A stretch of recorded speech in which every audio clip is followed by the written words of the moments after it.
High বন্ধুরা, কেমন আছো? আমি চলে এসেছি ছাদে। দেখো বেগুন গাছে কতগুলো বেগুন ধরেছে।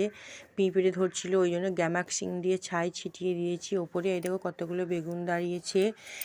বন্ধুরা, আমার ভিডিও অবশ্যই লাইক, সাবস্ক্রাইব, কমেন্ট করবে। আর তোমরা বলবে যে বেগুন গাছে পিঁপড়ে ধরলে কী ব্যবহার করতে হয়। এই দেখো এইখানে কুমড়োর একটা জালি এসেছে, জালিই তো বলে।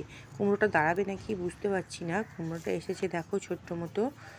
আর এই দেখো লাউ গাছটা ছাদের বালতি থেকে উঠে একদম ছাদের পাশে পেয়ারা গাছে উঠেছে, দিয়ে একটা ছোট ছোট লাউ ধরেছে।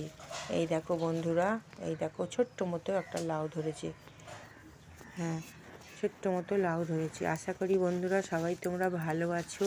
তাই আমি আমার ছাদের গাছগুলো, এই দেখো এটা কি ফুল বলো তো? এটা হচ্ছে পাথরকুচি ফুল। দেখো দেখো কত সুন্দর ফুলগুলো। এইগুলো টিপলে না একটা বেশ টিপ টিপ করে আওয়াজ হয়, খুব ভালো লাগে। এই দেখো পাথরকুচি গাছের ফুল। পাথরকুচি গাছ কিন্তু খুবই উপকারী। এই দেখো এই গাছে বেগুনটা, এটা কাঁটা বেগুন, কাঁটাই ভর্তি। দেখো এই বেগুনটা আজকে তুলে নেব। আর এর সাথে আর একটা গাছে বেগুন আছে, ওটাও তুলে নেব। কিন্তু ওই গাছটা কেমন যেন সাদা সাদা হয়েছে, কিছু ছত্রাক না কি একটা আক্রমণ করেছে, গাছে বেগুনটা বাড়ছে না। দেখো গাছটার কি অবস্থা। আমি তো একটু গ্যামাক্সিন একটু ছাই দিয়ে ছিটিয়ে দিয়েছিলাম, কিন্তু কোনো কাজ হয়নি। কি করতে হবে বন্ধুরা একটু জানাবে প্লিজ। এই দেখো ছাতির ওপর বেগুন তুলে নিলাম। বেগুনটা গাছটা কেমন একটা হয়ে গেছে, তাই না বন্ধুরা? আমার ভিডিও অবশ্যই লাইক, সাবস্ক্রাইব, কমেন্ট করবে। আশা করি তোমরা সবাই ভালো আছো।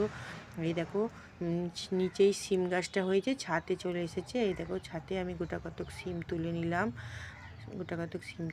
সিম বেগুন দিয়ে আজকে একটা সবজির তরকারি করবো। সিমের ফুলগুলো দেখো কি দারুণ লাগছে বন্ধুরা।